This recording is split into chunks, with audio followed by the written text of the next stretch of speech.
So this is the topic I wanted to cover from a very long period of time. How Instagram is destroying our lives, our relationships, our family structure.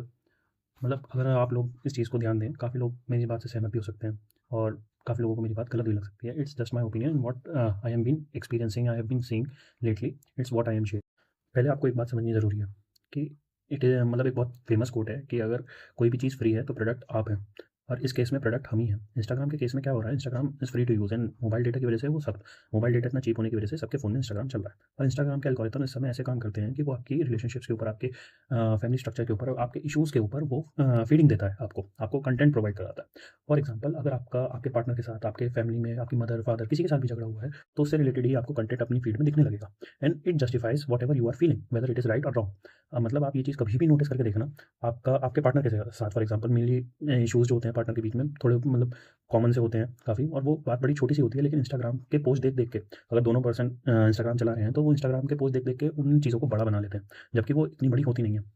अगर मैं कोई example लूँ, जैसे partners के बीच में ऐसे होता है कि कपड़ों के ऊपर होता है कि कपड़े हो गए, घूमना-फिरना हो गया, बिना बताए घूमना-फिरना हो गया। तो इस चीज़ को आप देखना कि आपके पार्टनर के पास एक इतने सारे फ़ीड में रील्स आ रहे होंगे जो आपकी फीलिंग्स को और मतलब बढ़ा रहे होंगे और आपका क्या कहते हैं रिलेशनशिप डिस्ट्रॉय करने के लिए पूरा पूरा काम कर रहे होंगे। उसके अंदर आप जस्टिफ़ाई करेंगे उस चीज़ को, आप कितनी ही बात में सही हो, कितनी ही बात में गलत हो, लेकिन वो जो वैलिडेशन आपके पास आएगी, उसकी वजह से आपको ये लगेगा कि जो भी आप सोच रहे हो वो ही सही है, irrespective of the fact what is the others opinion और what is the others set of mind.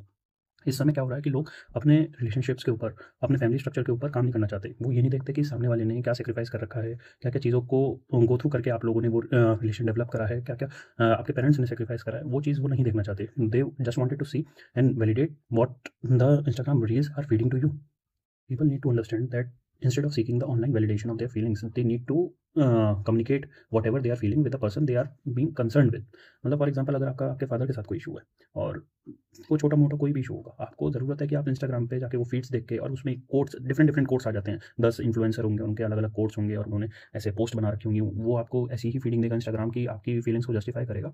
और जो आपका फादर के साथ एक छोटा मोटा इशू है, वो कब आपके धीरे धीरे धीरे धीरे करके वो बड़ा हो जाएगा, आपको पता भी नहीं लगेगा। तो आपको ज़रूरत है कि आप कम्युनिकेट करना स्टार्ट करें। एक बहुत बढ़िया कॉन्सेप्ट है इस चीज़ के ऊपर जो इंस्टाग्राम एक्चुअली में करता है, it is called soft influencing. अगर मैं सॉफ्ट इन्फ्लुएंसिंग को सरल भाषा में समझाऊँ तो वो ऐसे होता है कि आपका किसी भी चीज़ को लेके आपका माइंडसेट, आपका पर्सपेक्टिव चेंज करना बिना आपको पता लगे। फॉर एग्जांपल, अगर आप देखें किसी भी नेता को की अगर छवि सुधारनी होती है, तो आप देखोगे कि धीरे-धीरे उसके बारे में पॉजिटिव पोस्ट आ रही है एंड दैट इज़ फीडेड। वो पेड कैंपेन चलता है जिसे हम पीआर वगैरह आज के टाइम में कहते हैं। ऐसी सॉफ्ट इन्फ्लुएंसिंग होती है जो इंस्टाग्राम के एल्गोरिथम्स आपके माइंड के साथ करते हैं।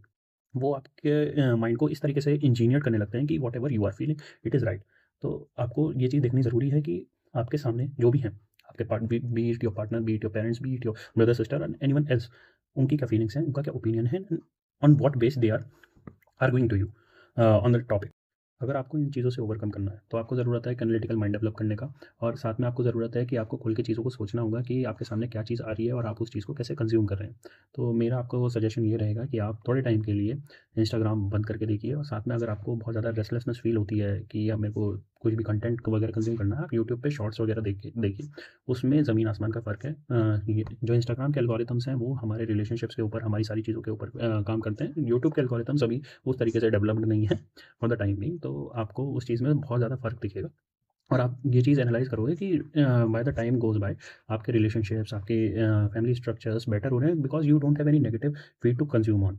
तो उस चीज़ को आप एक बार सोच के देखिए, व्हाटएवर आई एम सेइंग। आपने ये चीज़ ज़रूर अपने सामने कभी ना कभी एक्सपीरियंस करी होगी कि जो भी आप चीज़ें सोच रहे हैं, जो भी चीज़ें आप कर रहे हैं, वो सामने ही आपके सामने कंटेंट आता जा रहा है।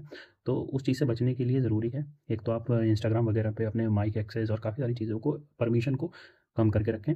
और दूसरा, आप इस चीज़ को थोड़ा ओपन माइंडेडली होके सोचिए, समझिए कि जो रील्स आपके सामने आ रही हैं, वो आपका रिलेशनशिप शायद डिस्ट्रॉय कर रही हैं, not in a short term but in a long period of time you will see the effect of the reels on your relation very soon.